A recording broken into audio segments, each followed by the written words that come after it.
Vamos a continuar el día de hoy con la parte de las metodologías ágiles y ya el día lunes ya retomamos entonces la parte del SWOT para darles también tiempo a algunos compañeros que aún me falta enviar la actividad. Entonces, les voy a compartir las diapositivas.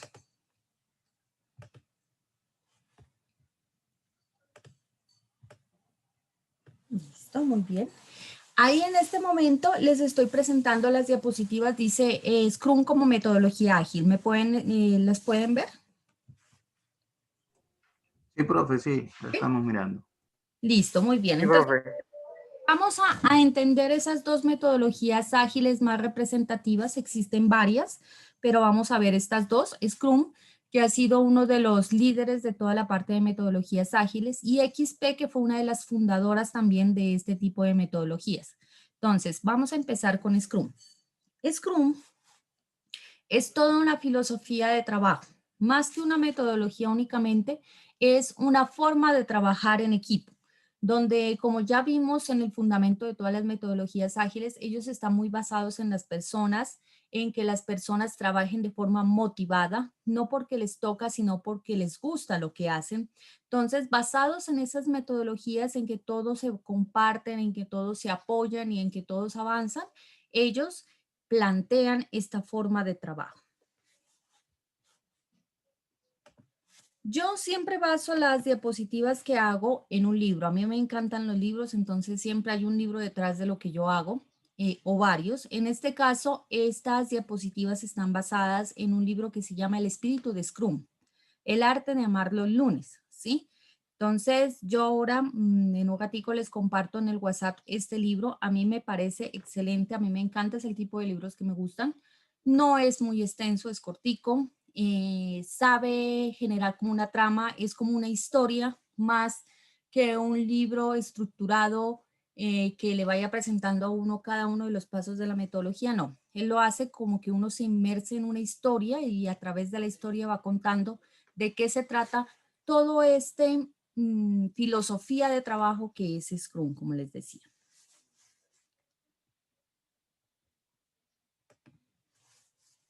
Entonces, Scrum, ¿qué es exactamente? Dice, ¿cómo describir Scrum? Es una forma tan simple pero tan difícil, tan útil pero tan bastardeado, tan desconocido fuera del software, tan potencialmente despreciado. Entonces, ahí se pueden dar más o menos cuenta de cómo trata el libro. Y en la imagen que estamos viendo en la parte superior derecha, trata de entender un poco de qué se ya trata Scrum. Ellos se basan como en el árbol, que usted siembra una pequeña semilla. Esa semilla no es un árbol, obviamente, pero ya tiene todo el potencial, toda la información para convertirse en uno. Entonces usted siembra la semilla, le da lo que necesita, que es tierra, agua, sol, y ella poco a poco empieza a germinar.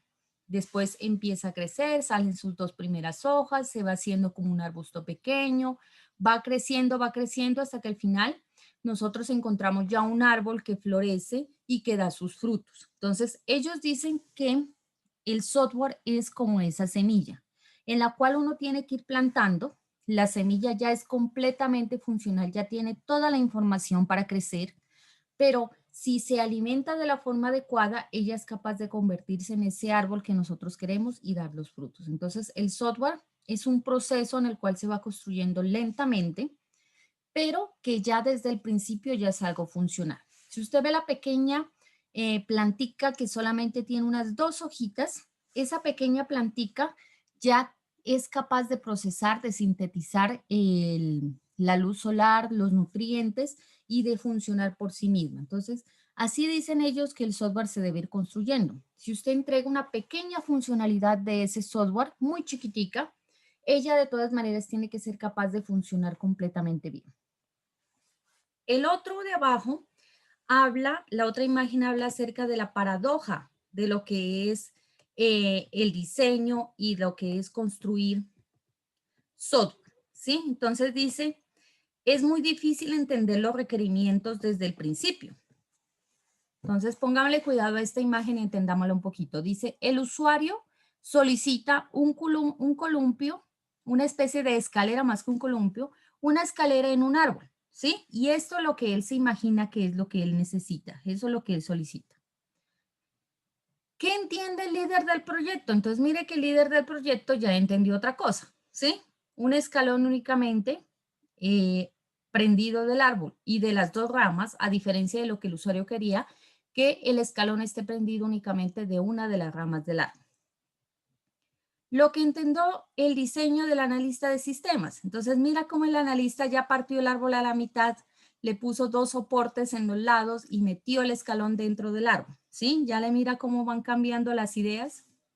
El enfoque del programador, vea, un escalón ya en el suelo amarrado nomás del tronco. La recomendación del consultor extranjero, ¿no? Entonces ellos siempre quieren lo máximo. Entonces él quiere es un sillón allí en el árbol. Dice la documentación del proyecto, no hay documentación. La implementación del producto, solamente hay una cuerda y de esa cuerda nadie se va a poder sentar ni subirse al árbol. El presupuesto del proyecto, toda una montaña rusa que sube y baja y que se va terminando muy rápido. El soporte operativo no está, ¿sí? Se perdió el soporte. Y lo que el usuario realmente necesitaba era una llanta amarrada del árbol. Entonces, ¿qué es lo que quieren decir con toda esta imagen que resulta hasta como una tira cómica? Y es que en un proyecto, por mucho que tratemos de revisar las cosas, cada uno se va a llevar una idea distinta, porque nosotros como seres independientes pensamos diferente y entendemos las cosas distintas. Entonces, no sé si ustedes se han dado cuenta cuando, por ejemplo, hay un chisme y se cuentan el chisme y a usted le llegan dos personas distintas a contarle el mismo chisme, lo más probable es que ya haya una variación, una mutación de ese chisme, ¿no? Entonces, el uno ya le cuenta unos detalles y el otro le cuenta otros. Entonces, uno se pone a pensar cómo será en verdad las cosas. Y es lo que resulta también en la parte del software. La gente se sienta, conversa y cada uno se lleva una idea diferente. Entonces, por eso una de las bases de Scrum es el trabajo en equipo, porque si cada uno tiene una idea distinta, pero todos trabajan en conjunto, al final van a llegar a la verdadera. Entre todos van a ir puliendo esos datos, uno puede ir capturando las mejores cosas de cada versión que uno tiene y al final se construye algo realmente útil. Entonces, ellos dicen que el trabajo de software no se debería construir solo, aunque a veces lo hacemos. Yo he hecho trabajo software sola, pero ellos dicen que no se debe construir, porque dicen que en la unidad de varias personas es donde está realmente la fuerza, donde está realmente el trabajo que puede construirse de una forma más valiosa. Entonces, Profe, sí, dime. pero ahí en esa viñeta mataron al programador. Mire que simplemente una puerta amarrada y ahí botada, ahí no. Esa En tabla. serio. No, el que más perdió fue el del soporte operativo y la documentación, no entregó nada. Esos fueron los que peor les fue allí en esa parte. Bueno, sí, o sea, lo que pasa es que a veces el programador dice, no, pues hagámosla fácil, ¿no? O sea, que funcione. Y eso es lo que realmente él pensó allí y funciona. Usted se puede sentar en ese escalón y se puede parar en ese escalón. Lo que no le va a servir es subirse al árbol porque está en el suelo, pero funciona. Y entonces a veces entregan así. Eso es lo que quiere más o menos decir. Pero sí, o sea, la idea es que se trabaje en conjunto y que se vea, mire que lo que solicita el usuario tampoco es, ¿no? Él solicitaba una escalera prácticamente de 3 balconcitos y eso no era, lo que realmente necesitaba era una llanta en un árbol para poderse subir y columpiarse, eso era lo que realmente necesitaba.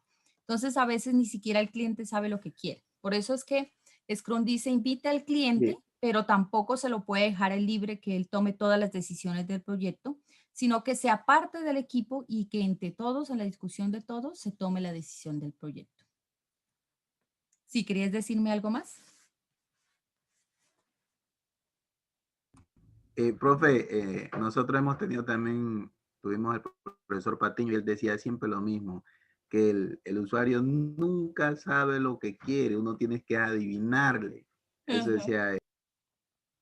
Sí, o sea, uno cuando ya en la práctica se va y se sienta con los usuarios, le toca prácticamente de detective, ¿no? De tratar de averiguar lo que necesita.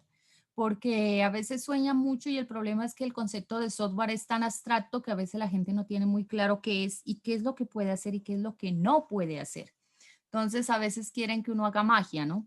Entonces, hay que sentarse, hay que escucharlo, déjelo que el cliente se entusiasme, que le cuente lo que quiere hacer y lo que no quiere, y poco a poco usted lo va aterrizando, ¿no? Entonces le dice, vean, pero ¿no será mejor que esto lo hagamos de esta forma? Hay cosas que no necesariamente tienen que ir a software. A veces solamente son procedimientos que se están haciendo mal. La forma en la que se hacen los procedimientos se puede cambiar el proceso que se sigue para hacer alguna actividad dentro de la empresa y con eso se soluciona. Entonces, hay que estar pendiente de exactamente qué necesita el cliente. Y eso es todo un arte de detective, como yo digo, eso es sentarse, escuchar, indagar, ver y entonces así uno puede ir extrayendo realmente qué es lo que se necesita, qué es lo que se debe construir.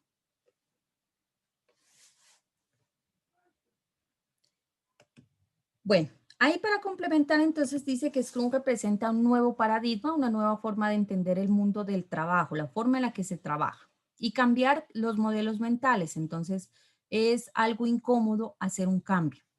Eso siempre lo van a encontrar en todas partes. Cuando uno trata de imponer un cambio y entre más radical sea ese cambio, más va a encontrar esa resistencia. A pesar de la que la gente esté aburrida como lo que hace, de la forma en la que se dan las cosas, siempre tiende a quedarse ahí donde está, a seguir haciéndolo como lo hace.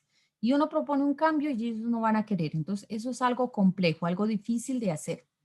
Entonces, hay que luchar también con ese cambio que resulta incómodo, no solo a las demás personas, sino a uno mismo. Cuando usted coge un hábito y usted sabe que ese hábito está mal y que hay que cambiarlo, a uno le cuesta. Dice, más cuesta desaprender algo que aprender algo nuevo. Entonces, es esa resistencia al cambio. Entonces, Scrum dice, nosotros venimos a cambiar radicalmente la forma en la que se trabaja construyendo software. ¿Cómo se afronta esa forma de trabajo? Y eso va a ser incómodo porque a nadie le gusta cambiar las cosas. Siempre nos gusta o siempre tenemos esa tendencia a seguir haciendo lo mismo de la misma forma en la que estamos. Es como nos sentimos cómodos, es como dicen, esa zona de confort. Entonces, sacar a la gente de esa zona de confort y decirle que cambie a otra forma de hacer las cosas cuesta, sobre todo porque siempre hay una curva de aprendizaje. Cuando vamos a hacer algo nuevo, algo distinto, pues tenemos que aprender, tenemos que darnos cuenta de que no sabemos, tenemos que estudiar, tenemos que practicar cosas distintas. Entonces, la gente a veces no quiere hacer eso. Entonces, eso es lo que nos dice la parte de Scrum. Somos una nueva paradigma, una nueva forma de entender el trabajo y eso a veces resulta incómodo. Cambiar esos modelos mentales, desaprender para aprender algo nuevo. Eso a veces es difícil.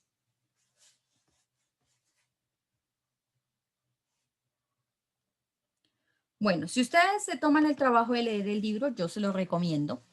Dice que hay una visión, o sea que en todo lo que uno tiene que seguir, sean los proyectos de software o sus proyectos personales, siempre tiene que construir una visión, porque cuando uno tiene una visión, uno sabe a dónde quiere llegar y hay ese impulso, esa motivación por continuar. Entonces, el libro empieza con una historia de Frieden Hans, donde cuenta que él quería ir a visitar a la novia y resulta que la novia pues tenía un papá muy bravo, como muchas veces les ha pasado, y no los dejaba verse. Entonces él iba de noche, muy de noche a oscuras, a verla y tenía que pasar un río. Entonces a él le costaba pasar ese río porque en ese tiempo no había alumbrado público ni nada por el estilo. Y entonces lo que ella hizo fue prenderle una vela para que él, viendo la vela a la distancia, poco a poco pueda ir llegando hacia esa ventana que era donde estaba la muchacha. Entonces, dice el autor del libro que eso es una visión. Una vela allá en el horizonte bien lejos donde sabemos que queremos llegar. No es el camino, no es un mapa, no es trazar una línea por el lugar donde se debe ir, sino sencillamente tener ese horizonte fijo hacia donde vamos y nosotros, de acuerdo a lo que nos vamos enfrentando, vamos dando los pasos para tratar de llegar a ese lugar. Entonces, el autor dice, usted construya una visión en sus proyectos de software. No tiene que ser completa, no tiene que hacer un mapa, porque él compara ese mapa que una vez traza. O sea, cuando usted de pronto ha ido alguna parte y alguien le dibuja un mapa, dice llegas a tal parte, cruzas a la izquierda, vas a la derecha, hay tal cosa y llegas allí. Él dice no, no construya todo ese mapa que él lo asemeja con el cronograma que a veces se hace en las metodologías tradicionales. Es un mapa donde uno dice exactamente qué pasos va a seguir cada uno de los pasos hasta llegar al final de construir el proyecto. Él dice no hagan ese mapa, sencillamente fíjense la meta, la visión, a dónde quieren llegar y paso a paso van construyendo ese camino de acuerdo a lo que se encuentran, porque se basa en que el software es muy caótico, tiene muchas variables involucradas en él, en esos proyectos, y es muy difícil controlarlas todos. Entonces dice, no traten de controlar lo incontrolable, sencillamente traces en esa visión y paso a paso vayan construyendo ese camino de acuerdo a lo que se van a encontrar. Entonces, él dice que más o menos los proyectos de software se parecen a ese río que tenía que saltar Hans para ir a ver a Frida, donde siempre cambia. Porque si usted ve un río, por muy parecido que se parezca al cauce, hay días que es más caudaloso, otros días que no. Entonces, el río cambia. Y él dice que en los proyectos de software es así. A veces son aguas calmadas donde uno puede ir saltando entre piedritas y pasar al otro lado sin problemas, y a veces se encuentra con una creciente de cosas que uno no puede controlar. Y yo diría que no solo los proyectos de software, casi todos los proyectos personales y profesionales tienen esa tendencia. Uno no sabe lo que se va a encontrar en un proyecto. Por eso, si ustedes alguna vez les gusta ser emprendedores, tengan en cuenta eso. A veces nos va bien y es aguas tranquilas por las que uno puede pasar sin problema, y otras veces son ríos muy turbulentos donde uno tiene que ver cómo sobrevive para tratar de llegar al otro lado. Y a veces no se puede. Es uno emprende proyectos y no llega al otro lado, no tienen ningún fin. Y lo mejor es regresarse a la orilla donde estaba al principio. Entonces, hay que estar consciente de eso. A veces cuando nosotros estamos en la parte del aprendizaje, no nos dicen eso, que hay una posibilidad de fracaso en los proyectos que sigamos. Y cuando los muchachos salen a la vida profesional y lo hacen y fracasan, entonces se sienten mal porque creen que ellos fallaron. Porque nadie les dijo que a veces las cosas que uno emprende también se pierden. O sea, hay veces que uno sigue proyectos y no llega a ninguna parte. Pero siempre hay una ganancia y es el conocimiento. A veces es más valioso cuando uno emprende un proyecto y no llega al final porque sabe lo que ya no tiene que volver a hacer, ¿sí? Eso, el conocimiento es muy valioso. Entonces, sin importar que a veces los proyectos fracasen, uno siempre aprende algo. O sea que para uno personalmente siempre habrá una ganancia, aunque el proyecto no tenga éxito.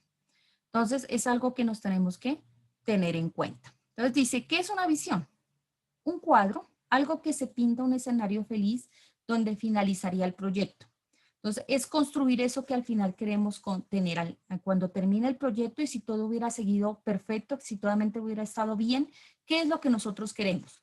Entonces, queremos un software que haga estas y estas cosas, no un camino exacto, sino más o menos pintado qué es lo que queremos, cuánto tiempo queremos finalizar, con qué presupuesto. Entonces, usted pinte ese escenario feliz, pinte ese cuadro en el cual usted se ve si el proyecto llegará a tener éxito.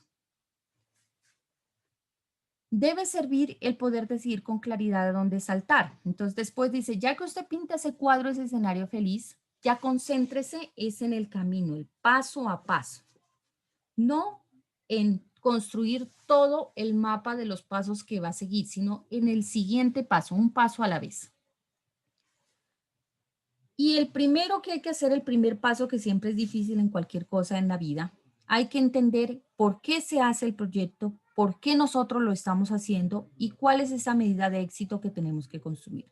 Entonces, una de las principales reuniones, porque Scrum tiene o se basa en esa metodología de trabajo en reuniones, que para él son supremamente valiosas, una de las principales es la inicial, donde precisamente se construye esa visión, donde se entiende por qué se hace el proyecto, por qué las personas que están en ese proyecto están ahí y cuál es su responsabilidad precisa para lograr ese éxito y cuál será lo que ellos consideran el éxito, la medida de éxito. Eso es lo que se define en una de las primeras reuniones, que es la reunión inicial. Bueno, entonces no sé si tengan alguna pregunta o algo que agregar allí en esa parte.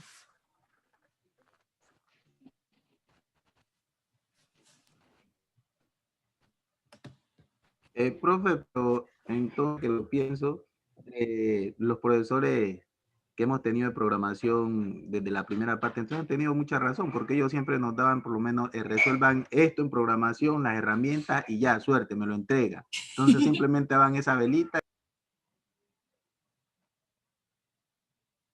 Creo que se te cerró el micrófono. Ah, sí, entonces, profe, Ajá. ellos tenían razón en tratar de hacer las cosas así.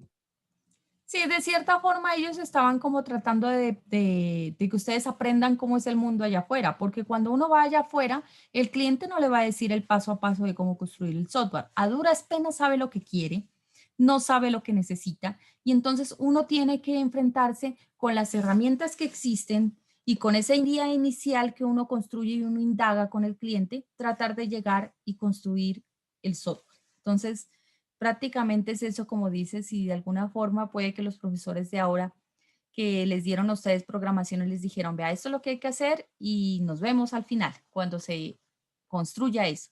Tiene cierta similitud con lo que uno se enfrenta allá afuera como profesional. Entonces, allá nadie lo va a salvar. Yo le digo a veces cuando he hecho esos cursos iniciales de programación a mis estudiantes, que ellos creen que son muy vivos a veces cuando cogen y descargan el código de internet y se lo entregan a uno. Entonces yo les digo, los que están perdiendo son ustedes, porque no están construyendo esa idea mental de cómo resolver un problema. Y cuando ustedes vayan allá afuera a construir software, el software no lo van a encontrar en Google. Porque si ya están en Google, entonces ¿para qué lo contratan a ustedes? Sencillamente lo descargan ahí y lo ponen a funcionar. Y entonces, ¿qué aprendió usted en la clase de programación? A descargar cosas de Google y eso no le va a servir allá afuera. Si uno no construye esa forma de resolver problemas con software, si no crea esa idea mental con algo tan sencillo como, por ejemplo, imprimir las tablas de multiplicar o hacer el algoritmo para sacar el factorial, sino que coge y lo descarga, ¿sí? Usted no aprendió nada y el que perdió es el estudiante, porque lo que uno hace aquí es para que ustedes aprendan. Le digo, yo le coloco la nota. Usted es el que pierde y de allá afuera va a decir cierto. No aprendí cuando pude aprender. Entonces, para mí es más valioso un estudiante que me entrega un programa así patogé, pero que sea de él, porque yo le puedo explicar, mire, fallaste en esto para que la próxima vez que construyes un programa tengas cuidado en esta parte y no te equivoques, ¿sí? Que haya bajado algo de internet que funciona perfecto, pero no tiene ni idea cómo funciona, ¿sí? Ese es un mal que se hacen los estudiantes a sí mismos. Entonces, es bueno darse ese trabajito de pensar cómo solucionar las cosas, porque al final todo software, por muy complejo que sea, se resume a eso. Se resume a sencillos pasos de hacer operaciones matemáticas, de hacer ciertas estructuras de control, ciertos ciclos, o sea, todos esos programas, por muy complejos que sean, se resumen a esas instrucciones sencillas, porque la computadora entiende eso. Entiende cosas y operaciones matemáticas simples, entiende de repetir instrucciones una tras otra, porque esa es la forma en la que ella entiende. Es una máquina simple en su forma de entender las cosas, pero muy veloz al momento de procesarlas. Y por eso es que la utilizamos como herramienta, por esa gran velocidad de procesamiento, esa gran capacidad de almacenar, que en eso nos gana a nosotros. Pero nosotros le ganamos en la forma de resolver las cosas. Ahí aún no nos igualan las computadoras. Ellas son simples. Ellas son unas máquinas que hay que darle las cosas bien desmenuzadito, bien despacito, porque si no, no entiende. ¿Sí? Eso es lo que hay que entender un poco allí. Comprender que esta maquinita es muy rápida, pero no es muy inteligente. Ella no es inteligente, la computadora. ¿Listo? Bueno. No sé si quieran completar algo ahí en más.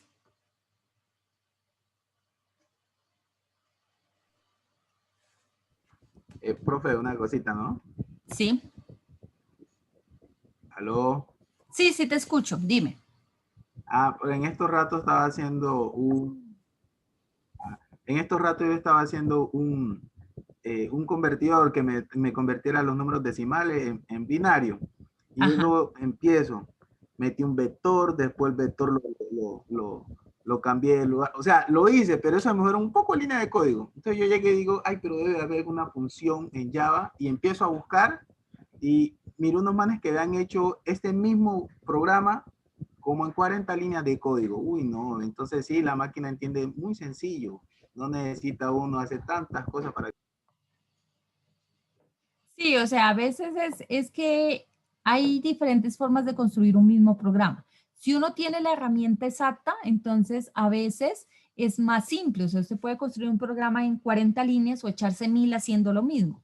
Entonces hay que encontrar también la forma óptima, ¿no? No solamente hacer las cosas, sino que sea de una forma óptima, tanto para la máquina, porque procesar más líneas de código, pues le implica un trabajo mayor que procesar solamente las 40. Y para uno, porque uno construir un programita de 40 líneas le es mucho más simple que construir uno de 1000. Ahora, si tú vas a ver las personas que construyeron ese programa que lo hicieron en 40 líneas, son las personas que ya han gastado su tiempo construyendo varios programas de 1000 y entonces ya saben cómo ir reduciendo esas líneas de código a medida que uno va practicando. Yo siempre he dicho que la programación es como los deportes. Si usted practica un deporte, cada vez que sigue practicándolo más y más y más, se va volviendo más bueno, ¿sí? Usted ya va creando en su mente, su cerebro, su subconsciente, formas de ser más eficiente al momento de hacerlo. Lo mismo pasa en la programación. A medida que usted se sienta y hace programas y hace, su cerebro va creando atajos, formas en las cuales usted puede condensar y hacer cada vez más sencillo los programas. Entonces, la programación es así, es como los deportes. Entre más usted practique, más construya software, usted más práctico, más ágil se va a volver en el momento de programar y sus programas se van a ver más óptimos, van a tener cada vez menos líneas de código. Entonces, es comprender esta máquina que nosotros estamos haciendo, dominar el lenguaje, porque eso también es otra cosa. Por ejemplo, Java tiene muchas librerías, demasiadas librerías, muchas funciones que ya han sido construidas. Entonces, si uno practica y uno conoce y uno las entiende y uno las ha leído, entonces ya sabe, ah, no, hay una función que me hace esto. Entonces uno coge, la trae y ella ya le hace las cosas y ya funciona, ¿sí? Pero eso solamente se consigue con práctica, con trabajo, con estudio. Nada es gratis en esta vida, ¿sí? Esas personas que hicieron el código es porque ya tienen su experiencia, ya saben cómo hacerlo. Y no se preocupen que si ustedes siguen practicando, si a ustedes les gusta la programación, les gusta un lenguaje, practíquenlo, practícanlo, vayan haciendo ejercicios, ejemplos, cosas, y al final ustedes se van a volver tan buenos o mejores que las personas que construyeron eso. ¿Sí? No se desanimen. No, pero profe, le cuento que a mí sí me dio fue desánimo de mirar que yo hice dos vectores. Hice un vector que tuviera todos los múltiplos de 2. Y Ajá. luego hice uno, fuera convirtiéndolo y me lo fuera colocando ahí. Y yo miro a ese man cómo hizo ese código y digo, uy, no, pero yo no estoy en nada. Tantas líneas de código para hacer lo mismo y él lo hizo en tan poquita. Uy, yo estoy jodido. Sí, no se preocupen, es cuestión de práctica. Todo es práctica en esta vida. Eso ténganlo por seguro. Entre más practiquen ustedes programando, ahora tú ya sabes la forma, si entiendes la forma en que él construyó el código, entonces ya sabes esa manera, ya puedes apropiarte de ese conocimiento y entonces la próxima vez que tengas un problema similar ya lo puedes asociar. Entonces, otra de las cosas muy buenas que hay que hacer en programación es la construcción de patrones mentales. Cuando yo resuelvo un problema, busco un patrón de otro problema que haya resuelto que se parezca. Y entonces, si ya me funciona en ese otro, en este es probable que también funcione. Entonces, es la forma en la que uno va construyendo relaciones, patrones. Los patrones son fundamentales en programación. Así uno va construyendo funcionalidades que se pueden reutilizar. Entonces, siempre se hay un login para ingresar a un programa. Entonces yo puedo construir una funcionalidad, gastarle mi tiempo y la próxima vez que la requieren sencillamente la traigo, ¿sí? Entonces la reutilización es otra de las características que se resalta mucho en los programas de software. Construya cosas con las cuales usted después puede reutilizar y ahorrar tiempo, dinero y esfuerzo, que las tres cosas son supremamente valiosas. Ahorrar tiempo en software es valioso. Cada vez la gente vive en ese afán de que quiere las cosas para ayer y entonces entre más rápido usted tenga el software para el cliente, mejor. A veces se pierden clientes porque uno no fue ágil, no le trajo las cosas, dijeron, y hay otra persona que ya los tiene, medio los adaptó y la entregó y entonces le ganó el cliente. Entonces hay que ganar tiempo, hay que ganar dinero, porque cuando usted se sienta a programar es dinero que usted está allí invirtiendo, y también el esfuerzo, ¿no? La dedicación, todas esas horas que usted se sienta frente a la máquina es una inversión y hay que tenerla en cuenta como tal. No se desanime, muchachos, sigan trabajando. O sea, usted ahí ya quemó esa parte, ya se dio cuenta cómo lo hizo la otra persona. Usted lo entiende, lo adapta y también uno va construyendo a medida que avanza un estilo de programación. Entonces, uno a veces entiende lo que hizo el otro y lo adapta a la forma en la que uno programa. Y también eso también es valioso, eso también es práctico. Cuando la gente publica algo en Internet es porque está completamente consciente de que cualquiera puede bajar de ahí lo que hizo. Y para eso lo pone, para compartir el conocimiento. Hay gente que le gusta compartir lo que hace. Otros no, otros son muy cerrados, ¿sí? No comparten nada y a veces le dicen, ¿y eso cómo lo hizo? Lo hice funcionar y no te quieren explicar, ¿no? No te quieren decir cómo lo hicieron. Pero de esas personas que les gusta compartir el conocimiento es de donde uno tiene que prenderse y aprender de la experiencia de que ellos tienen. Es la forma en la que uno se construye sus... Profe, tocando ese tema, Ujú. había escuchado yo que en ciertas partes del mundo, por ejemplo, lo que es Japón, China, ellos comparten la información para que así mismo ampliar ese conocimiento. Pero se dice que hay como un mito aquí en la América Latina, que yo creo que de cierta forma es verdad, que nosotros somos como muy amarrados para decir las cosas, como que no, esto es mío, solamente mío y nada mío. También en otras partes se comparte ese conocimiento y entre todos se comparte y por eso es que son tan, o sea, tienen tan avanzado tantas cosas que hacen. Sí, porque es que lo que pasa no es lo mismo trabajar uno solo que trabajar en conjunto y de aprender de la experiencia de otra persona. Entonces, cuando se comparte el conocimiento, que es lo que normalmente impulsa la investigación impulsa eso. Cuando usted hace investigación, lo que se pide es que usted publique sus cosas. Lo que usted le dedicó tiempo y trabajo, publíquelo. Si usted llegó y tuvo éxito en lo que se planteó, excelente, dígale a los demás cómo lo logró. Y si no, entonces dígale a los demás cómo no repitan esas cosas que usted hizo y que usted se dio cuenta que por ahí no llegaba a ninguna parte. Entonces, los dos caminos en investigación es completamente valioso. Si usted tuvo éxito, excelente. Y si no, también, porque usted le puede decir a los otros que no hagan porque por ahí no llegan a ninguna parte. Entonces, así se construye conocimiento, cuando todos comparten. Y asimismo, como yo entrego conocimiento, yo recibo. Entonces, cuando la gente ya empieza a abrirse un poco a compartir con los otros y hablan de lo que están haciendo, entonces es probable que el otro diga, vea, yo ya hice eso, no se meta por allí porque yo ya lo hice y por ahí no llega, pero hice esto otro y por ahí funcionó. Entonces, cuando uno se abre a compartir conocimiento, recibe conocimiento de los demás. Y a veces de la persona que uno menos se piensa, le dice, vea, yo no sé de eso, pero yo escuché a alguien que sí lo hacía. ¿Por qué no se comunica con esa persona? Y así es como uno se va interconectando con personas que trabajan más o menos en lo mismo. Y eso se hace mucho.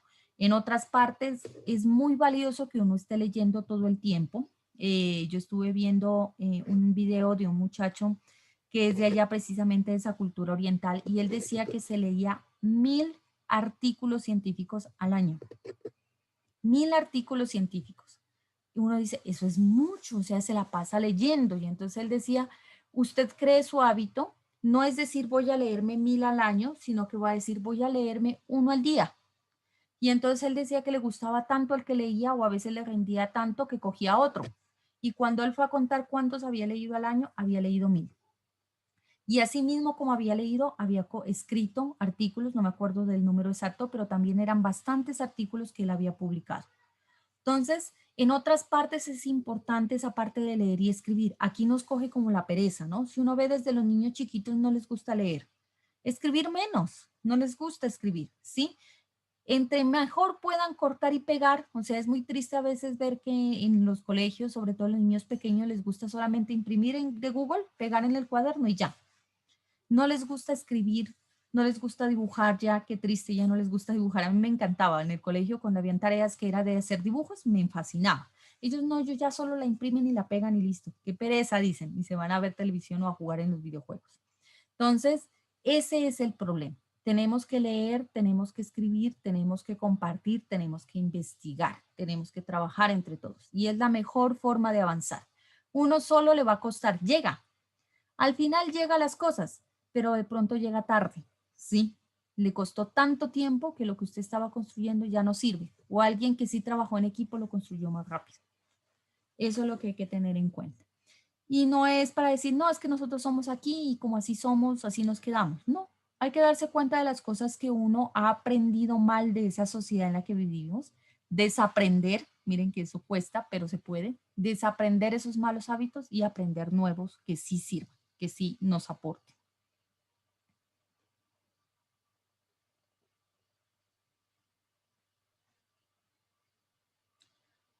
Bueno, Profe, sí, dime, te escucho. con referencia a lo que decía el compañero sobre allá en China, no sé dónde, el claro ejemplo que tenemos es entre Windows y Linux. Ahí se puede hacer una comparación entre un grupo de personas contra el mundo, ¿sí? Porque pues debido a que Linux es código abierto, la gente puede hacer modificaciones y cada vez Linux se ha convertido en un lenguaje más fortalecido, más seguro en cuanto a ataques, porque cuando hay algún problema, ya hay un programador de pronto tratando de buscar la solución y llega y lo optimiza y así mismo él se va fortaleciendo, mientras que Linux, pues, mientras que Windows, como es pues, un sistema privado, pues posiblemente pues son buenos los trabajadores, pero pues 50 cabezas, millones de cabezas, pues no hay. Y por eso pues que es que el Windows tiene tantas grietas, se puede decir así. Sí, o sea, aquí en Colombia, pues nosotros nos encanta mucho copiar lo que hacen los gringos, ¿no? Entonces hay una tendencia al Windows. Yo incluso tenía un equipo híbrido, tenía Linux y Windows, pero lo malo es que como la tendencia global es en Windows, entonces uno al final termina como cediendo. Pero Windows no es un buen sistema operativo. Si vamos a ver en cuanto a funcionalidad y fallos, Windows es de los que más falla. Y precisamente una de las razones es esa. No es lo mismo tener por muy buen pagos que tenga un grupo de personas pequeñas trabajando en un software cerradas ahí todo bajo llave, por así decirlo, que tener a toda una comunidad que no tiene límites aportando algo. Entonces ahí Linux le gana por mucho. Hay otros sistemas operativos que también tienen mucho trabajo, como lo que son los de los Mac. Ellos también, ese es un muy buen sistema operativo. Y entonces uno ve en otras partes del mundo no les gusta utilizar Windows porque dicen que es malo. Y en verdad lo es, o sea, ese falla mucho. Ahorita estos últimos Windows, pues más o menos como que se estabilizaron, pero uno iba a ver ese Windows 8, mejor dicho, tenía errores por todo lado. Si nos vamos más atrás, el Windows 95 salió una pantalla de terror uno estaba trabajando y de repente ¡tas! Apareció una pantalla azul con unas letras blancas ahí con unos errores horribles. O sea, Windows siempre ha tenido mucha falencia y es precisamente por eso. No es lo mismo tener un grupo cerrado de personas bajo llave trabajando que aportes de toda la comunidad. Y es en lo que se basa Linux y Linux le ha ganado por mucho durante mucho tiempo. Sí, desde que eran DOS Unis, que son los abuelos de Linux y Windows, desde allá ese otro lado ha ganado por eso, porque ha sido abierto, porque ha sido un trabajo en conjunto de la comunidad. Y hay gente que defiende, ¿no? Defiende mucho ese trabajo en cerrado, dice que les funciona. A mí me parece que mejor el trabajo en conjunto y en comunidad da mejores frutos que ser todo bajo llave.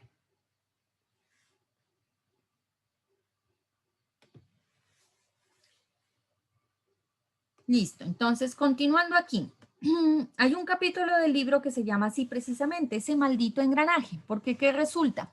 Si uno piensa en las empresas o piensa en los equipos de trabajo, uno cree que son como los relojes. Si ustedes alguna vez tuvieron la oportunidad de ver cómo funciona un reloj antiguo de forma interna, ellos tenían unos engranajes que uno con otro encajaban perfecto y hacían que el reloj funcione. Algo así como esta imagen que tenemos aquí abajo, estos engranajes grises y rojos. Algo así. Entonces, cada uno se movía exactamente como iba y el siguiente se movía y todo funcionaba de maravilla.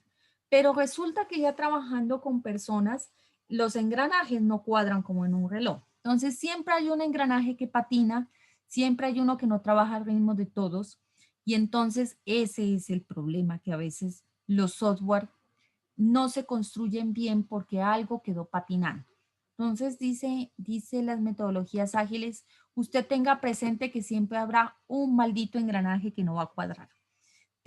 Vaya preparado mentalmente que algo no va a cuadrar. Entonces, ellos completan diciendo, como las cosas a veces no cuadran, entonces usted tiene que decidir. O descarto el engranaje o descargo todo el sistema. Entonces, ellos dicen, cuando tome esas decisiones, de ciertas prioridades a unas cosas sobre otras. Entonces, la primera, dicen ellos, individuos e interacciones sobre procesos y herramientas. Si usted tiene que decidir entre un empleado, una persona del equipo de trabajo, si despedirla o mejor cambiar la herramienta que están usando, dice, mejor cambie la herramienta. Quédese que la persona vale mucho más. Eso es lo que ellos dicen. Entonces, hay muchas herramientas para nosotros como programadores. Hay diferentes lenguajes. Si uno va a ver la cantidad de lenguajes de programación que hay, eso es mejor dicho. Acá en el programa nos hemos casado un poquito con la parte del Java. En algunas extensiones he visto más una tendencia hacia el C, pero casi no salimos de esos dos lenguajes. Y es que también es difícil dedicarse a entender todos los lenguajes que existen, pero lenguajes hay los que quieran. Entonces, si hay un lenguaje que a usted no le funciona, pues intente con otro, que hay varios de donde escoger. Entonces, dice individuos e interacciones entre los individuos, porque a veces una herramienta causa conflictos entre uno y otro trabajador.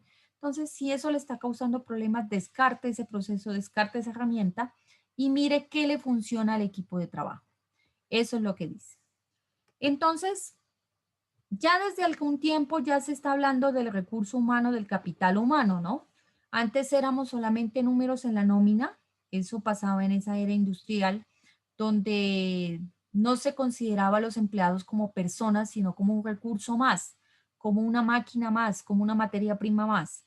Entonces se ha empezado a cambiar esa idea, se ha vuelto a humanizar un poco las empresas, o por lo menos eso dan a entender, pero siempre se mantiene ese concepto de que debe darse órdenes, de que alguien tiene que hacer un control, de que debe haber un procedimiento, de que hay castigos y que hay premios y otras cosas que incluso son más, parecen la edad de la esclavización más que otra cosa, ¿no? Entonces, donde los empleados se los trata como que tienen que darle gusto completo al jefe, donde todo lo que el jefe diga ellos tienen que hacerlo, incluso cosas que no son parte de sus funciones, y hay gente que vive de esa forma. Entonces, y lo que dice la metodología ágil es que no, las personas tienen que tratárselas como personas, tienen que tratárselas como igual. Por eso ellos dicen que en el grupo de trabajo hay un líder del proyecto que es el Scrum Master, pero él no es más que los demás. Jamás se debe creer más que los demás y el resto del equipo de trabajo no está para servirle a él, sino que él está para servirle a los demás. Si alguno tiene algún inconveniente, él tiene que ir a ayudarlo. Si hay algún conflicto entre ellos, él tiene que ir a resolverlo. Si hay una herramienta que no funciona, tiene que buscar la alternativa.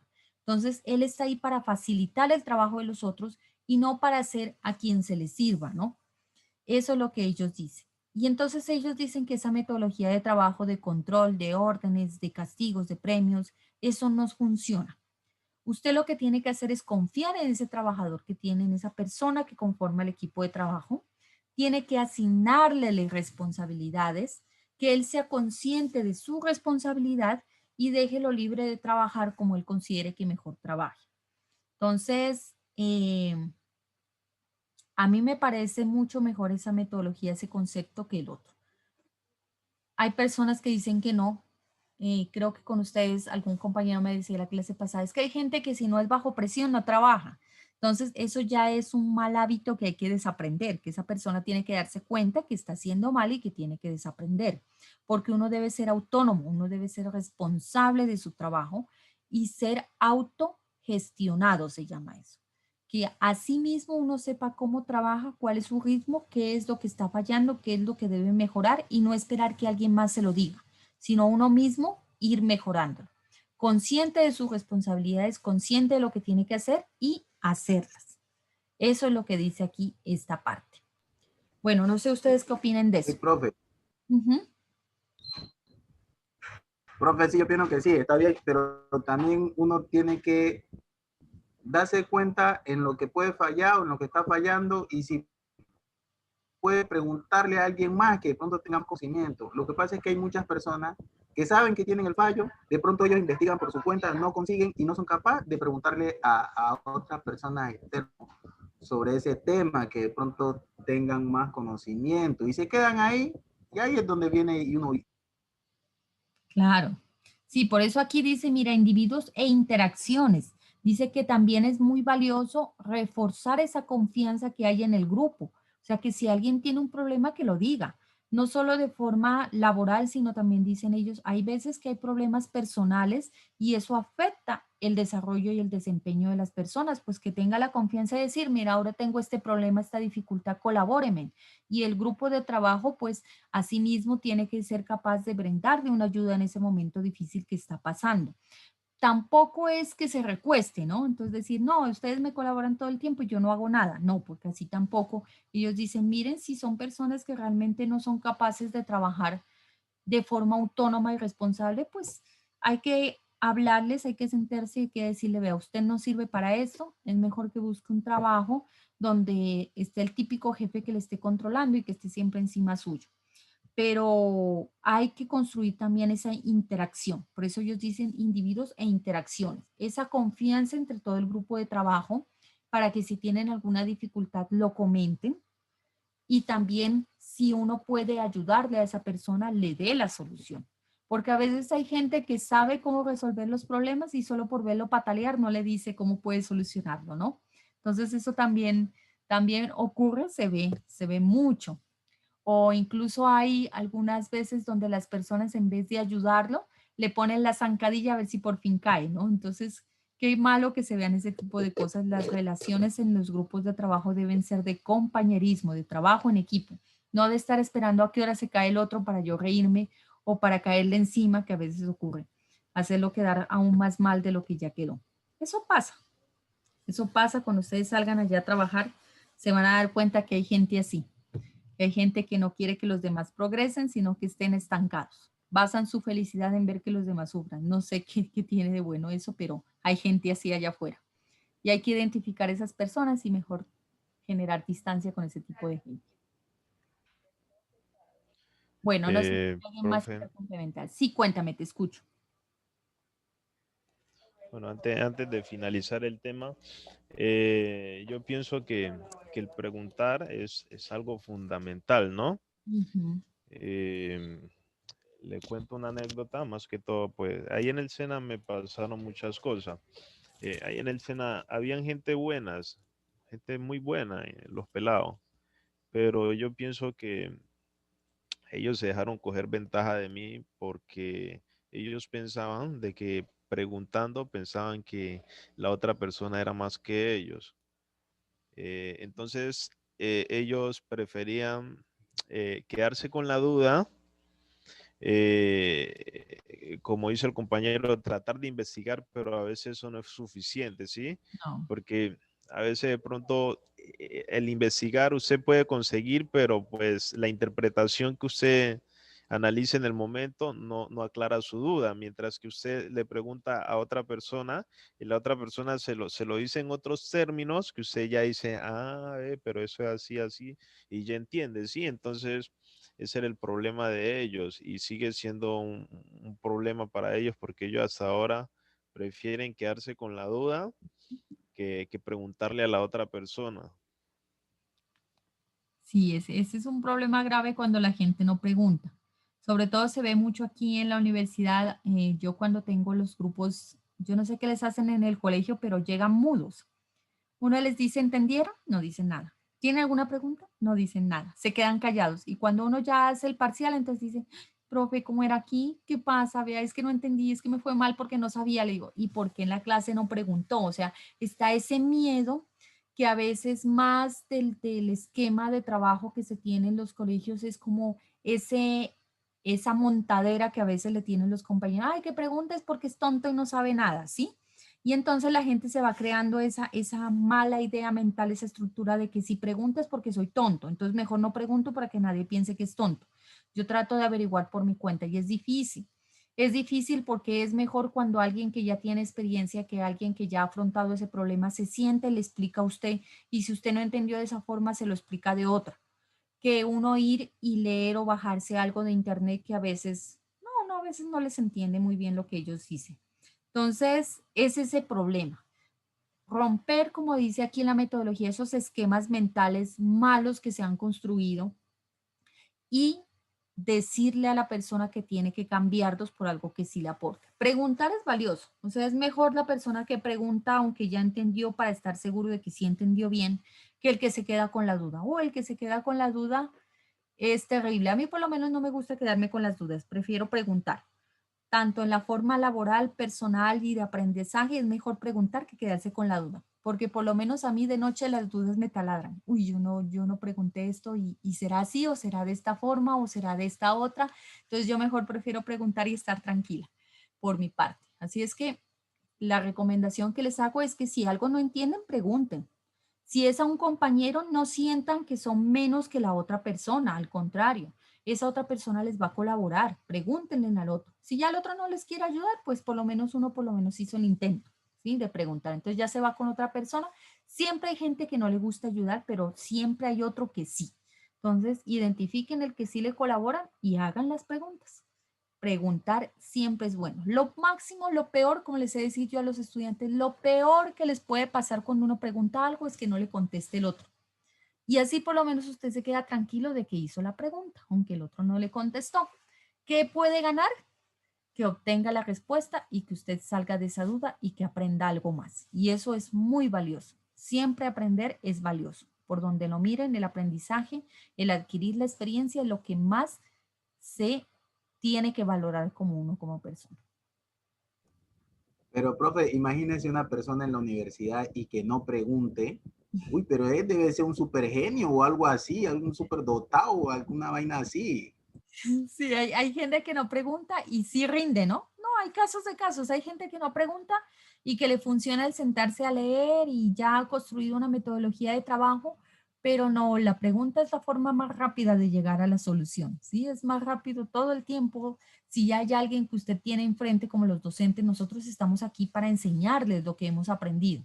Entonces, si ustedes pueden hacer la pregunta y de una vez obtener la respuesta de una forma directa, aprovechando ese conocimiento que uno también ya ha adquirido a través de los años, pues es la forma más rápida de hacer las Profe, cosas. Ujú. profe, disculpe. Sí, A veces no, a veces hay gente que a veces no pregunta porque los compañeros no dejan. Hay compañeros que, ay, otra vez, ahí está Lulano. Entonces hay gente que se cobia por eso. Porque sí, los que se creen más que los demás, y si alguien pregunta, ellos como se escandalizan y no dejan que la otra persona solucione su duda. Entonces hay gente que alguien pregunta y como que, ay, te van otra vez. Un ejemplo, o ay, está vieja otra vez. Entonces, pues, uno como compañero tampoco puede cohibir si una persona necesita carente de su conocimiento y los quiere fortalecer. Hágale, papi, pregunte si tiene que preguntar. sí, eso ¿O es. no? A Pero veces es esas eso, la personas, presión del grupo, lo que no deja que los demás pregunten. Y a veces esas personas que son las que dicen, ay, ya otra vez preguntando, son las que más dudas tienen, sino que como ellos no son capaces de preguntar, entonces quiere que el otro tampoco pregunte, porque ellos se sienten mal porque ellos no fueron capaces de preguntar y el otro sí lo hace. Eso es lo que a veces, muchas veces ocurre. Y es triste porque todos se quedan con la duda. Ni el que quiere preguntar deja que el otro pregunte, ni el otro lo hace porque todo el mundo se queda callado. Entonces hay unos cursos, sobre todo a mí me ha pasado en primer semestre, no dicen nada, y a mí me da desesperación, no sé cómo a veces sacar de las cosas. Hablen, hablen, díganme sí, no, entendieron, no entendieron, pero díganme en algo, les he de decir. Ahora más con esto de lo virtual, más todavía, porque uno a veces los mira de frente y entonces como que medio tratan, hablan en voz bajita, hay unos que a veces preguntan en voz muy bajita, pero entonces uno tiene que ir y como darles confianza para que sigan preguntando. Pero sí, o sea, hay que preguntar y el que no, el que entiende, deje que el otro pregunte y que aclare sus cosas. Tampoco hay que callarlo. Eso es muy malo, no dejar que el otro avance. Sí, creo que alguien más quería complementar algo allí. sí, profe, yo pienso de que nosotros ya somos grandes para de pronto dejarnos llevar por cosas que diga la gente, ¿sí? De igual manera, el que va a resolver su duda es uno, independientemente de lo que diga el otro. Entonces, primero que todo, yo me pongo a pensar por ejemplo, nosotros estamos aquí en la universidad, como usted dice, uno viene a aprender, ¿sí? Y ustedes están ahí como docentes, instructores, es para enseñarnos, para sacarnos de las dudas, ¿sí? Si nosotros no preguntamos y el día que nosotros salgamos a laborar, a hacer cualquier cosa, ¿a quién le vamos a preguntar? Allá no tenemos a nadie que preguntarle. Entonces mejor hagamos las preguntas acá adentro, de que cuando ya estemos allá afuera, pues ya las dudas que tengamos sean pocas y no sean muchas. Sí, entonces eso, invitar a los compañeros, por ejemplo, el curso de nosotros siempre prácticamente somos los mismos que hablamos sí, y yo pienso de que no debe ser así, de que todos hablemos independientemente de lo que diga el otro, ay, que yo no sé qué, que se man si pregunta, que un bruto, que yo no sé qué, que yo no sé cuándo. No hay que pararle bola a nada de esas cosas y no nos quedemos con la duda, preguntemos, hablemos, que hablando se resuelven las cosas. Claro. Incluso este grupo se ha caracterizado porque es uno de los que más pregunta a veces. Como dice el compañero Jimmy, a veces desde que empieza una asignatura o algo, él le comparte a los profesores, profe, nosotros somos canzones, profe. No, por lo menos a mí me parece excelente, porque cuando ustedes preguntan, entonces es como se construye conocimiento. Cuando hay una interacción entre todos, entre estudiantes y docentes, cuando ustedes hacen preguntas, cuando uno les responde esas preguntas, es donde mejor se aprende. Entonces, si ustedes son el grupo que más pregunta, sigan siendo el grupo que más pregunte, no se preocupen, o sea, por lo menos conmigo no hay ningún problema. Y algunos profesores dicen, ay, no, es que no dejan avanzar la clase, es que no respetamos. No importa, síganle preguntando, que para eso está él allí, para resolver las preguntas, porque ahí es donde realmente se construye conocimiento. No solo aprenden ustedes, aprende uno como docente, porque a veces hay unas preguntas que a uno no se le han ocurrido. Y entonces uno se sienta a analizarlas, uno a veces se sienta a investigar, y entonces ahí es donde uno también como docente aprende. Cuando el grupo pregunta es donde mejor se trabaja. Profe, pero hay profesores que he notado, porque en estos días estaba en una clase, no voy a decir nombre porque pues, independientemente, que ese profesor siempre anda a 1000 por segundo. No sé, la vida de él parece que una máquina de tiempo, siempre anda afanado, todo es a la carrera. Entonces, yo le hago una pregunta de algo que él está explicando y pues el internet me paralizó un rato y no alcancé a mirar lo que él dijo. Y me respondió como cuando usted responde con 2 piedras en la mano, como que no me pregunte nada. Sí. Y él es el profesor que termina de explicar el tema y ahí mismo chau, chau, chau, chau, y se va. O sea, él siempre anda a 1000 por segundo. Yo con diciendo esto, ya todos los muchachos ya saben quién es. Entonces, una persona así como uno le va a preguntar si nota que cuando lo que uno le pregunta le molesta. Claro. O sea, él supone que la gente solamente con lo poquito que él menos haga, la gente ya le haga todo lo demás.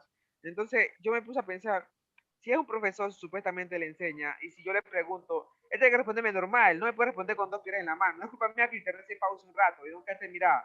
Y la otra, uno siempre le dice, grabe las clases, y dice, sí, sí, las estoy grabando, y nunca manda esa clase, no, nunca ve esa clase. Entonces, si él explica algo, un ejemplo, y si yo soy estudiante, si él no explica bien, siempre va 1000 por segundo, y no manda los videos para uno revisar la clase, ¿a qué esperanza uno tiene una clase de esta? A la de Dios nomás, porque ¿qué más uno hace? Claro. Sí, no, hay gente que no, como les digo, así mismo como hay gente que sí le gusta compartir lo que aprende y escuchar al otro, hay gente que no sabe escuchar. Eso es otra cosa que hay que saber aprender, a escuchar. No entablar una conversación para responder, sino para entender. Otra cosa otro esquema que hay que romper. Aquí en Colombia, por lo general, la mayoría escuchamos o entablamos una conversación para poderle responder al otro. O sea, ya no ha terminado de hablar y ya estamos pensando qué le vamos a contestar. Y a veces no nos detenemos a analizar lo que él está pensando. Y eso es algo muy importante. Como les digo, hay personas con las que se puede y otras con las que no. Uno tiene que ir identificando con quién puede hablar y con quién no. Si tú dices que ese profesor ya le has intentado varias veces hacerle las preguntas y él de todas maneras anda a 1000, pues déjenlo que siga hablando porque qué más se hace, ¿sí? Lo malo es que uno se queda con la duda, ¿sí? Y esa materia con la que ustedes están viendo con esa persona, pues va a quedar con esos vacíos de las cosas que uno no le pudo preguntar. Pero si yo fuera tú, aunque me contestara con 2 piedras en la mano, yo le seguiría preguntando. A ver si en algún momento él algo le hace chispa y entiende que lo que tiene que hacer es contestar las preguntas. Profe, Sí, profe, yo lo que he notado es que como que él tiene un tiempo estipulado. La vida de él es tan a las carreras, tan acelerada, tan ocupado, que es lo que quiere salir rápido a explicar lo que él tiene que explicar y ya no quiere saber más nada de nadie. Entonces, cuando usted le pregunta, le molesta porque le está quitando tiempo de su vida, como que yo no me quiero explicar esto y ya me quiero ir. Y como que, si usted le pregunta como que, ay, Dios mío, como que este muchacho, ¿qué? No está viendo lo que estoy haciendo o algo así. ¿Sí me entiende, profe? Sí, sí, te entiendo. Eso es también otra cosa que yo muchas veces le recomiendo a las personas es que les guste lo que hacen y que a veces no traten de acaparar mucho. O sea, hay un dicho que dice que más vale un pájaro en mano que 100 volando. O sea, cuando usted se dedica a hacer algo, dedíquele a lo que le gusta en realidad y dedíquele el tiempo que corresponde, porque a veces la gente se acumula de muchos trabajos, toman 2, 3 trabajos al tiempo, viven a 1000 y la verdad es que no están viviendo, ¿sí? No están disfrutando lo que están haciendo. Y son esas personas que al final llegan al final de su vida y voltean a ver y no se supieron ni cuenta cuándo se les pasó lo que tenían que vivir, no hicieron lo que quisieron hacer y se llenan de mucha frustración. Cada vez están más frustrados, cada vez están más estresados, cada vez van más. Entonces, aprendan de esas personas y cuando ustedes salgan allá a trabajar, sea como profesionales, como ingenieros, como docentes, como personas, no vivan a 1000. O sea, esa es una muy mala estrategia que muchos adoptan. Dicen, no, es que yo voy a ganar más plata, entonces cojo 3, 4, 5 trabajos y ninguno lo hace bien. Nada de lo que está haciendo lo está haciendo bien. Y todo ese dinero sí ganan más dinero, pero tampoco lo disfrutan, porque como están todo el tiempo ocupados entre tanta cosa, no tampoco disfrutan lo que están ganando, se van amontonando ceros en una cuenta que si ustedes se dan cuenta, uno lo analiza bien, hay una cuenta ya en el banco y el banco cuando uno entra al extracto le dice, ah, sí tiene tanta plata, pero vaya a ver si es cierto dónde está esa plata, ¿sí? Entonces, la verdad es que lo que uno gana en la vida es lo que realmente vive. Y la gente que vive tan acelerada no está viviendo. Es esa gente que se le pasó la vida y ni siquiera se dio cuenta cuándo, ¿sí? Eso es lo que a veces hay que aprender de esos malos ejemplos, qué es lo que uno no debe hacer más afuera allá adelante. Eso pasa. Ujú. profe, una cosita. Como para todos hay una excepción. Le cuento una pequeña anécdota que nos pasó o me pasó a mí en tercero y creo que los compañeros estaban muy de acuerdo conmigo. Nosotros tuvimos un profesor de inglés que en Ajá. cuanto llegó yo me caí pésimo al man.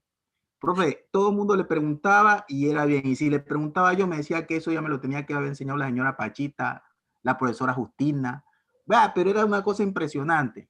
Entonces yo me quedé pensando y opté por no preguntarle nada, absolutamente nada, sino que investigar. Y Ujú. solamente así yo no le preguntaba nada, no, todo lo que él decía yo lo investigaba, lo investigaba. Y fue tanto así que el día del parcial final, todos tenían un 5 y a mí me ha puesto un 4. Y yo voy y le digo con otro parcial, le digo, profe, ¿qué pasa con mi pregunta? ¿Es que no escribí bien? Y ahí llegó el man y me colocó el 5 y pasé la materia, pero nunca había visto un profesor, perdónme la palabra, tan desgraciado como ese man, y nunca lo quisiera ver. Y ojalá cualquiera de Ah, los o alumnos que están sea, aquí, ojalá nunca lo Profe, vaya a sí mismo, como ese desgraciado. profe, Sí, te escucho. buenos días. Yo tuve una mala experiencia, profe, con un profesor, que aquí todos mis compañeros saben, pero me voy a evitar el nombre también. Una materia que a mí me lleva pues penando. Entonces, pues yo perdí la materia. Profe, si uno perdió la materia es porque no entendió muy bien, ¿no? No preguntó, no entendió y esto, lo otro. Y el profe muchas veces yo le preguntaba algo y me respondía lo mismo que le respondían a Jimmy. No, es que usted debió saber eso el semestre pasado. Y siempre se la pasaba así. Y muchas veces yo no entendía algo y me juzgaba. Me decía que como yo era la segunda vez que la veía, yo debía saberlo. Y dije, profe, pero si yo perdí la materia es porque no sé. Tiene que Claro. usted como docente, porque yo era directo con él, decirme, le estoy preguntando, no entiendo esto, respóndame. Y la excusa de él era que yo debía haber debía haber visto eso en el semestre pasado y como era repitente ya debía haber aprendido eso. A mí no me gustó eso, profe, la verdad. Un profesor por ahí.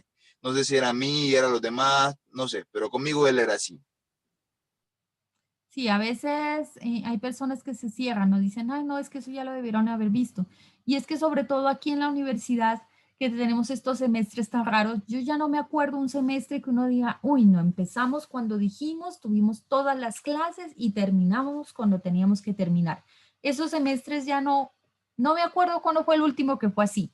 Siempre ocurre algo, siempre hay un paro, ahora con esto de la pandemia, o sea, siempre pasa algo y por mucho que se trata de recuperar esas clases, a veces no se las recupera. Entonces quedan vacíos.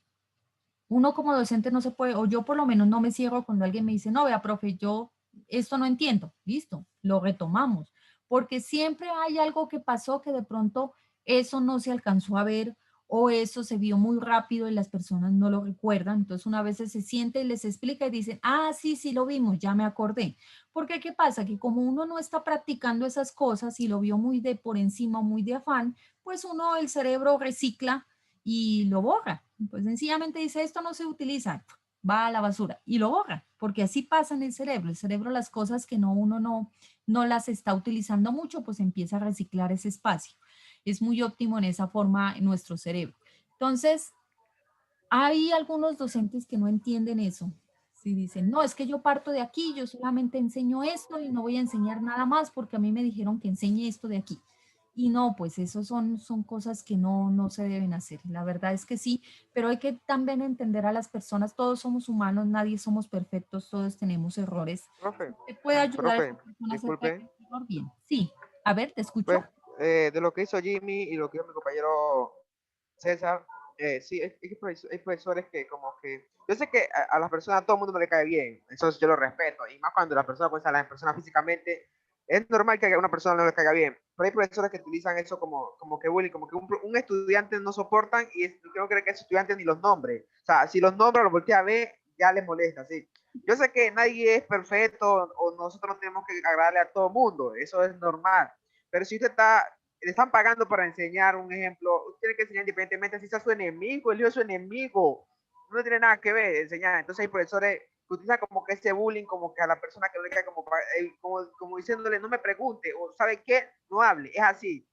Independientemente, así como dice mi otro compañero, si ha repetido una materia o no, porque no acuerdo de todo, porque a mí se me preguntan, Ortica, ¿qué miraste en primer semestre? Me acordaré algunas cosas, no de todo, o en segundo semestre, no de todo. Y más una materia que uno mira acá cada año, una materia que uno pierde la mires al año. O sea, la posibilidad de que se acuerde de algo, sí se va a acordar, pero no de todo. Sí, sí, eso ¿Me es. entiendes? Entonces son cositas. Y pues, hay profesores que sí son así, porque yo también he tenido profesores así pesaditos, que no quieren ni que uno hable porque quieren sacar hasta de clase. Pero bueno, normal. No, eso lo hemos tenido Pe- todos, no crean, a mí también me ha tocado profesores así. Sí, creo que alguien más va a decir algo. Profe, pero le cuento que cuando terminó la materia y yo le pasé al hombre, yo lo quedaba mirando al man y el man me miraba, pero con una cara como que me quiera matar. Y yo reído, pero súper reído. Y ese man se fue y no ha vuelto más a la universidad, pero tremendo man tan. Sí, ahí tienen que tener en cuenta ustedes como estudiantes, tienen herramientas, o sea, la universidad siempre ha tratado de ser muy equitativa con eso, de darle herramientas a los estudiantes con los cuales puede evaluar los docentes. Entonces, a veces es triste que uno va a ver las evaluaciones docentes, porque a mí me ha tocado hacer proyectos de mejoramiento del programa, y uno va a ver las evaluaciones docentes y los estudiantes no las hacen. Entonces, como no las hacen, solo ingresa uno que otro, toca trabajar con lo que hay. Si ustedes tienen esa herramienta que es la evaluación docente, úsenla. Y si hay un docente que no está cumpliendo bien sus funciones, colóquele ahí, porque uno le hace un seguimiento, uno le da el reporte al director Profe, del programa para profe, que él le ahora, llame la atención. Sí, cuéntame. ahora, ahora que dijo eso, en este curso, en este semestre de estos manes, pasó esto. Un estudiante no me calificó profesor mal y el profesor los agarró de recocha. Sí, me calificaron mal y yo creo que a él lo prohibieron que les pueda, yo creo que él no les pueda a ellos clase más. Y él Profe, siempre agarra de recocha y los agarra de recocha y los tiene de recocha. Pero ellos, profe, sigue, déjame, sigue, entonces así, déjame. pero un estudiante sí hizo eso, como nadie califica eso, porque realmente yo soy una persona que nunca lo he hecho, realmente uno no hace eso. Claro. Entonces, una persona hizo eso y el profesor se tocó con todo, no que ya no le fue a clase ese semestre, pero eso le pasó a estos muchachos, que le cuenten ellos mejor que ellos saben la historia mejor que yo. Eh, bueno, profe, La verdad no estoy de acuerdo con esa calificación docente, con esa plataforma, con esa evaluación, ¿sí? Debido a que, pues, yo pienso que uno debe ser realista. Yo como estudiante eh, trato de ser realista, ¿sí? Con ese caso. Y yo pienso de que muchas personas califican a los profesores en ocasiones no por de pronto en realidadmente el comportamiento, su cumplimiento, nada de esas cosas, sino que simplemente porque le fue mal en la materia y el profesor los dejó, entonces ya empiezan, no, ese profesor no hace eso, el profesor no llega puntual, y yo pienso que eso no es justo, ¿sí? Porque hay profesores que a pesar de que a uno le vaya mal, uno es consciente de que el profesor tiene esa buena pedagogía, el profesor es bien cumplido, sí, entonces yo pienso que no es justo esa calificación docente. Como hay personas que sí en realidadmente califican a conciencia y que en realidadmente de pronto se merecen su malo puntaje que le den en esas calificaciones. Pero yo pienso, en general, yo pienso que esas calificaciones docentes la universidad no debe regirse a eso. Ejemplo, de lo que estaba hablando el compañero, el profesor Santa Cruz. Yo pienso que el profesor Santa Cruz, independientemente de lo que diga cualquiera, Yo no dije nombre. eh, no, no, no, no, no, no, no, no, no. No, eso es una opinión personal, lo que voy a decir. Independientemente, a mí me parece uno de los mejores profesores que hay en la universidad, ¿sí? Como Ujú. muchos, ¿no? Hay muchos profesores buenos, ¿sí? Lo digo porque por la trayectoria, pues, que nosotros llevábamos con él, porque él nos agarró desde el primer semestre hasta no me acuerdo, tuvo como 3 semestres con nosotros y la pedagogía que tiene él es muy especial y debido a eso yo aprendí mucho con él y muchos de mis compañeros aprendió con él. Eh, También otro caso es de una profesora, el nombre se me escapa ahorita, la profesora es de Tumaco, una profesora muy buena, excelente esa profesora. Ella dictaba matemáticas básicas, General. algo así. Profesora Eso, Yulín. matemáticas generales. Yolima se llama la profesora. Vea, esa profesora, crea lo que yo le agradezco demasiado, porque esa profesora fue tan exigente o sea, en que yo aprendía a no cometer prácticamente un error, a que esté más pendiente en lo que yo haga, por esa forma de ella dictar las clases, ¿sí? Me pareció una persona muy buena, muy clara en lo que decía, la profe era muy regia y todo eso. Y entonces, debido a eso, muchos estudiantes llegaron y la calificaron mal y eso pues causó de Pero hay que, a mí me la no sé, pasaron. creo yo, de Eso que fue no diera más clases. eso fue gente de agroforestal. O sea que esa gente fue muy útil Bueno, para las sí, o sea, matemáticas. ahí cuando ustedes A mí me tengan en pasaron sus con varios manos manes, esas porque realmente herramientas, a esa nosotros, posibilidad de esa hacer profesora nos una enseñó bastante. evaluación, pues hay que hacer la conciencia, es lo que se debe hacer. O sea, uno le preguntan ahí, hay que tomarse el trabajo de leer, hay gente que no lee. Entonces dice, no, este profesor me amargó mucho la vida y tan, le califican sin leer cada ítem que dice. Tómense en el tiempo de leer, analícenlo y háganlo a conciencia. Más allá de que si les fue bien o les fue mal, háganlo a conciencia. Hay algunos estudiantes que dicen que cuando el profesor es exigente, entonces es malo. Y no es eso. Y a veces califican bien al docente que no, que se la pasó haciendo recocha y que nunca les dictó clase, o cuando les dijeron alguna cosa, profe, hoy nos vamos temprano, sí, nos vamos temprano, y todos felices con ellos. Y el problema es que el Profe, estudiante va en que yo por lo menos, era la profesora Yolima, Ujú. la profesora Yolima que dice este man. A mí era uno que yo a veces hablaba y me saca de clase. Y para que yo, por ejemplo, aprendí demasiado, aprendí mucho. La hembra enseña re bien. O sea, con la hembra, el que no aprende matemáticas generales al full con ella, o sea, está muy jodido, la verdad. La hembra enseña harto. Ujú. Sino que lo que le pasó es que ya la mandaron a otra carrera. Y pues esa gente ya muy mala para matemáticas. Y para ellos todos los profesores de matemáticas son malos. No que ellos no, ellos son muy malitos para eso. No todos, pero hay mucha gente que es malo y ellos pierden demasiado. La parte de la rama de matemáticas ellos pierden mucho. Entonces, eso fue que fue la que la molestó a ella, porque esa gente calificó re mal. No, pues No sí. que así exige, ella sí exige harto, pero enseña harto también, explica bien. Sí. O sea, lo que ustedes tienen que ver como estudiantes es que esas personas que les exigen es con las que uno aprende. O sea, yo también he tenido docentes en mi vida que han sido muy exigentes, pero yo aprendí las cosas. Entonces, uno cuando hace esas evaluaciones tiene que estar consciente de eso. Es un buen docente. Ahora, otra cosa es que uno le costó, ya eso es distinto, porque a veces uno a veces tiene falencias, a uno le quedan debiendo mucho a veces en el bachillerato, porque también a veces hay paros, que hay cosas y entonces uno no ve temas o el docente como que no le gusta lo que hace y no le explica bien. Entonces uno a veces tiene es vacíos y por eso es que a uno a veces le cuesta con esos profesores porque ellos asumen que uno ya lleva un cierto grado de aprendizaje donde uno ya ha aprendido ciertos temas y que si uno en verdad los hubiera aprendido bien en ese momento, es posible que no le costara tanto la materia. Pero uno cuando hace esas evaluaciones tiene que estar bien consciente de evaluar lo que le preguntan ahí, si en verdad el docente cumple, si en verdad el docente explica, si entrega a tiempo las evaluaciones, todos esos ítems están allí. Pero hay gente que se deja llevar, ay no, es que este me cae mal, entonces todo mal, o este me cae bien y todo bien. Igual de todas maneras, lo que se hace en la universidad con la evaluación docente es un seguimiento. Entonces, al director del departamento le entregan las personas donde por porcentajes, cuando hay un porcentaje alto de calificaciones malas, entonces a él le entregan un informe y él hace un seguimiento con el docente para evaluar exactamente qué es lo que pasó y se hace un plan de mejoramiento. Eso a veces los estudiantes no saben, pero sí, o sea, algunos me dicen, no, es que no hacemos la evaluación docente porque eso no hacen nada con eso. Sí se hace, no se entrega con nombres, o sea, al final lo que se entrega es un reporte con porcentajes, el software entrega eso, un reporte con porcentajes.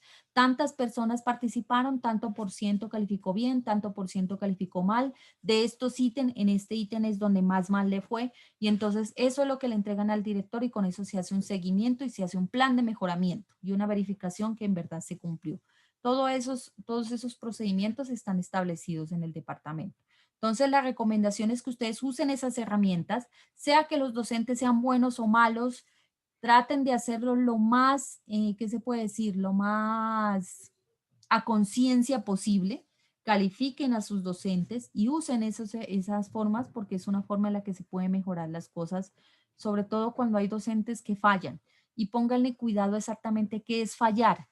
Entiendan que ustedes vienen a aprender y el docente que les exige y que les da mucho conocimiento, mucha información, ese está cumpliendo. Y el que a veces se relaja y les deja muchos vacíos, los está perjudicando, porque son ustedes que más adelante van a necesitar ese conocimiento en otra materia o allá en su vida profesional y no van a tener con qué, porque ahí es donde en verdad está la falencia. El que falla es el que no les está explicando, el que no les está dando el conocimiento que debe darles.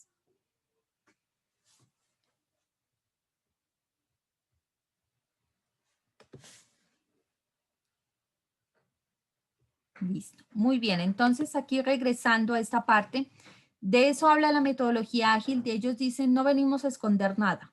O sea, usted prepárese que siempre en los equipos de trabajo va a haber algo que no coordina.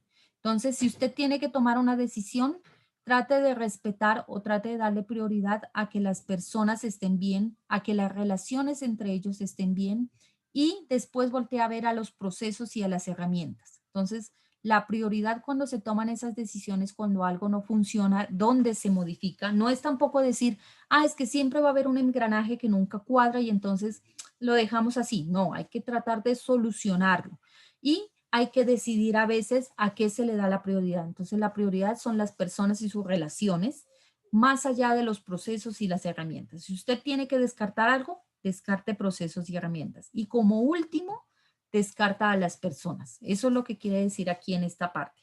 Y que uno esté consciente de que siempre va a haber algo que no va a coordinar. Esa es la ley de Murphy. Siempre algo no va a funcionar como uno quiere. Otra cosa que hay que tener en cuenta es que nosotros como profesionales, sobre todo en este campo de acción que es la ingeniería de sistemas y la ingeniería de software en específico, somos trabajadores del conocimiento. Nuestra materia prima fundamental o principal es lo que hemos aprendido, ¿sí? Entonces vale por lo que sabes, por aquello que puedes comprender y por sobre todas las cosas, por lo que eres capaz de innovar, lo que puedes cambiar. Alguna vez alguna persona me dijo, tengo que hacer investigación y no sé qué hacer, dice, porque ya todo se ha inventado en este mundo, dice. Y entonces, ¿yo dónde voy a innovar? Entonces yo le decía, lo que pasa es que el hecho de que algo se haga no significa que se esté haciendo bien. Todo en esta vida, por muy bueno que parezca, tiene su capacidad de evolucionar, de volverse en algo mejor. Porque si no, el que construyó la bicicleta, nos hubiéramos quedado andando en bicicleta, no hubieran salido los carros, ni tampoco hubieran salido los aviones, y el que hizo el primer avión, pues se hubiera quedado con esa versión del avión y no lo hubiera ido mejorando. Entonces, las cosas siempre pueden mejorar. La innovación no es inventarse algo que no exista, sino tal vez cambiar lo que ya se hace hacia una forma mejor de hacerla, una evolución, una versión más adelantada de lo que está haciendo en ese momento. Entonces, nosotros como ingenieros de sistemas, nuestro principal valor es lo que hemos aprendido. También lo que somos capaces de comprender, esa es nuestra ventaja sobre la máquina. La computadora procesa velocidades increíbles, almacena mucha información, pero no es capaz de comprender. Y sobre todo, no es capaz de innovar, no es capaz de crear. Entonces, eso es nuestro valor como profesionales, como ingenieros de sistemas, como ingenieros de software, lo que somos capaces de comprender. El conocimiento en nuestro cerebro es nuestro principal campo de acción, nuestra principal materia prima. Entonces, complementa aquí diciendo que las personas son útiles al generar información y esa información se genera mucho mejor cuando se hace en colaboración con otras personas. Entonces, al final, uno solo puede que llegue a encontrar la solución a un problema, pero no le va a rendir lo mismo que si lo hace apoyándose de los demás. Uno a veces está bloqueado y a veces contarle las cosas a otro compañero ayuda a que se encuentra una solución. Por eso la otra metodología que la XP dice que nunca se debe trabajar solo, siempre se debe trabajar en pareja. Una misma funcionalidad la deben de trabajar dos personas al mismo tiempo para que haya en quien apoyarse. Cuando el uno se bloquea, el otro le colabora. A eso se refiere esa parte también aquí, en que el trabajo en colaboración con los demás es donde mejor uno avanza, donde más conocimiento se construye. Se ayuda a construir lo que no existe cuando se trabaja en equipo. Se es capaz de establecer relaciones entre conceptos, comprender causas y efectos. Sí, eso es muy importante. Cuando se tiene un problema hay que tratar de identificar qué lo está causando, porque si usted solo mitiga los efectos, el problema va a seguir existiendo y puede que al final esa mitigación que usted está haciendo se bloquee y salgan unos problemas más grandes. Entonces hay que no solo entender los efectos que está causando, sino cuáles son las causas, qué es lo que está debajo, cuáles son las raíces de ese problema para entrar a tratar de solucionarla desde allí.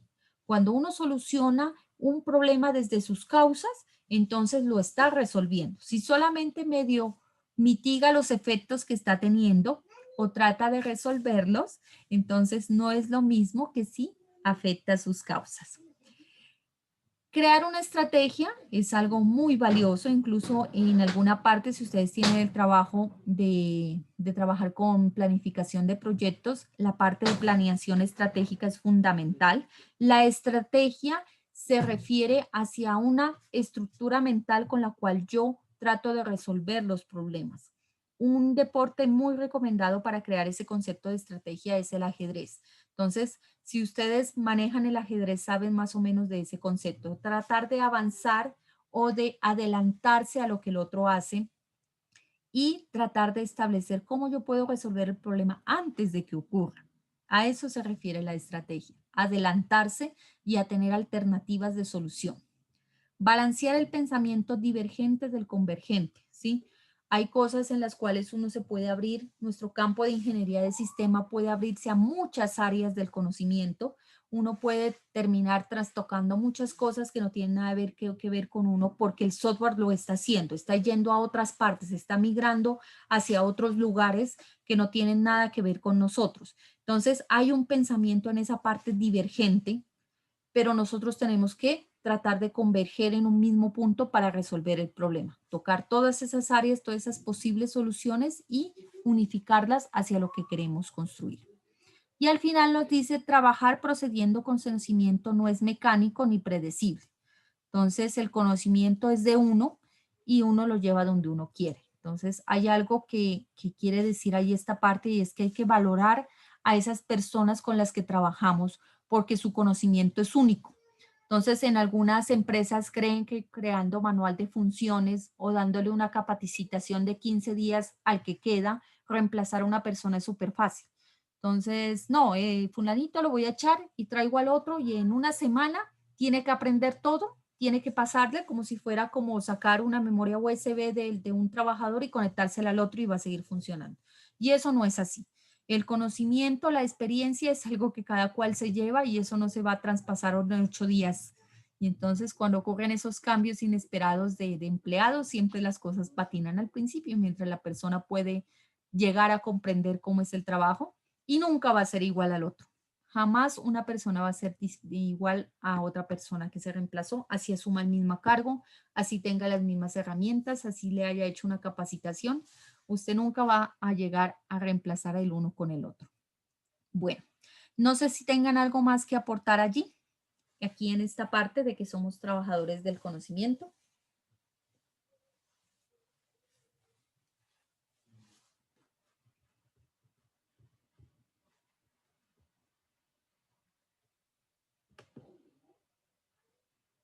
Listo. Bueno, entonces ya son las 8:46.